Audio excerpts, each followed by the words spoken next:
Now with page 116 in the packet, working with proportions, we've done problems like these in the context of similar triangles.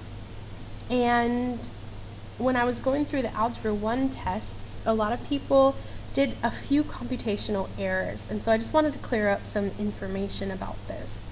So if we have two ratios that are the same, or two fractions that are the same, this is called a proportion. So a proportion is equivalent ratios, and a ratio is comparing any two values.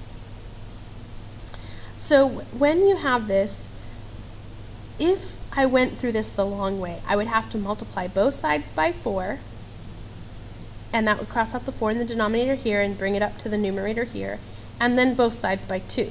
That would cross out the denominator of 2 here, and that would be multiplied by 2 here. Now that happens every single time. So instead of doing those steps separately, we have this method called cross multiplication, where you can multiply the denominators by the numerator that's in its that is not attached to it. So the opposite numerator. And then solve as you would any other problem. Make sure that you distribute to both terms.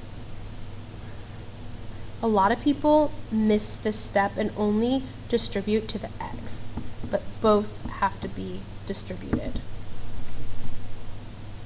Sorry, the term has to be distributed to both terms.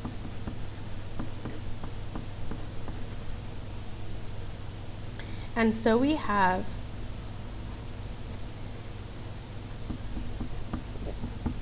want all of the x's on one side and all of the numbers on the other.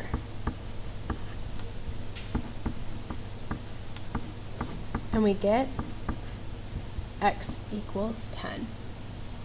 Pretty simple mathematics, but be really careful on the step of the cross multiplication. One more example that I wanted to show you. You're not going to have to do something like this for the homework, but it's something to keep in mind. Let's say you're given two ratios that are like this. This is actually number 25 on page 116 in the homework packet. If you're given something like this, you can still treat this as cross multiplication. You could say that this is 5 divided by 1, a fraction of 5 divided by 1. You don't have to.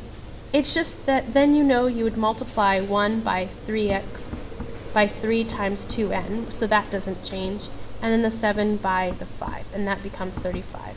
Subtract both sides by 3, and you get 2n equals 32. Divide both sides by 2, and you get n equals 16. Not really a big deal there, but just a reminder so that you don't get stuck in problems like these.